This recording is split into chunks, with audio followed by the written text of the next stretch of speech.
खबर जम्मू कश्मीर के विधानसभा चुनाव से जुड़ी है। बीजेपी ने उम्मीदवारों की छठी लिस्ट भी जारी कर दी है और 10 उम्मीदवारों के नामों की बीजेपी ने घोषणा की है।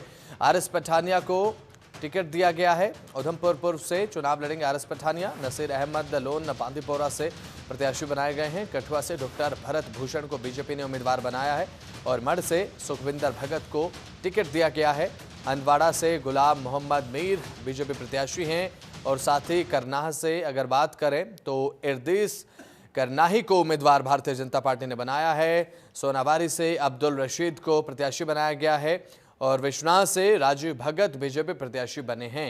गुरेज से फकीर मोहम्मद खान को प्रत्याशी बनाया गया है। भारतीय जनता पार्टी ने छठी लिस्ट जम्मू कश्मीर विधानसभा चुनाव को लेकर जारी कर दी है और ग्राफिक्स के माध्यम से भी जानकारी देने आपको। हंदवाड़ा से गुलाम मोहम्मद मीर को बीजेपी प्रत्याशी के रूप में उतारा गया है। करनाह से इर्दिस करनाही को भारतीय जनता पार्टी ने अपना उम्मीदवार बनाकर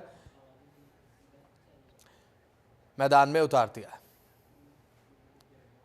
निसार अहमद हमारे संवाददाता हमारे साथ लाइव जुड़ चुके हैं। निसार, अगर बात करें छठी लिस्ट आने के बाद किस तरीके से जम्मू कश्मीर में राजनीतिक माहौल देखने को मिल रहा है, किस तरीके की सियासी उथल पुथल, क्या कुछ ताजा अपडेट आपके पास? निसार, जिस तरह से जो बीजेपी के दरमियान जो अंदरूनी जो खलीज पैदा हुआ था पिछले कई दिनों से, जो जिस तरह से उन्होंने मंडेट यहाँ पे शेयर किए थे, मंडेट दिए थे, तो उसके बाद जो प्रोमिनेंट फेसेस थे बीजेपी के, वो नाराज कुछ न किसी न किसी हद तक वो नाराज भी हो गए थे। उसके बाद जब अमित शाह जम्मू कश्मीर के दौरे पे आए तो उसके बाद पूरी तरह से जो बातचीत हो गई। उसके बाद जो पूरी हाईकमान जो बीजेपी भाजपा की थी, जम्मू कश्मीर की जो बीजेपी की विंग थी, उनके दरमियान, तो उसके बाद यहाँ पे फैसला लिया गया है कि जो 2014 में बीजेपी पीडीपी के जो गठबंधन सरकार थी, उसमें जिस तरह से जो प्रोमिनेंट फेसेस थे, जो कुछ मंत्री भी थे, उनको ड्रॉप कर दिया गया है। उसके बाद अगर देखा जाए तो जम्मू कश्मीर हमेशा से ही सियासी तौर पर दो डिवीजन में तकसीम है, जम्मू अलग और कश्मीर अलग। तो कश्मीर में जिन फेसेस को आज सामने लाया गया है, जिन्होंने 2019 के बाद यहाँ पे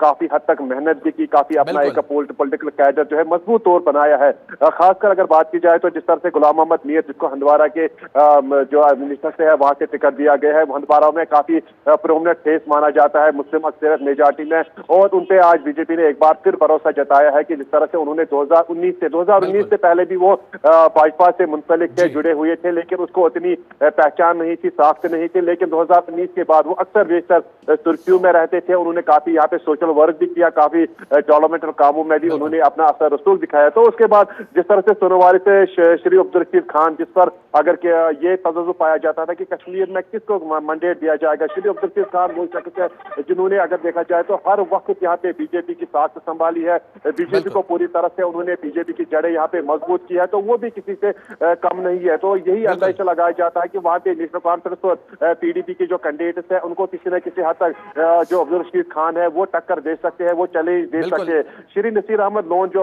और फकीर मोहम्मद खान, ये भी ऐसे प्रोमिनेंट फेसेस है कश्मीर खिते से जिनको काफी पहचान है। बिल्कुल, अपनी तरफ से यहाँ पर जिताऊ उम्मीदवारों को उतारने का प्रयास यहाँ पर भारतीय जनता पार्टी की तरफ से किया गया, लेकिन फाइनल डिसीजन जनता को करना है।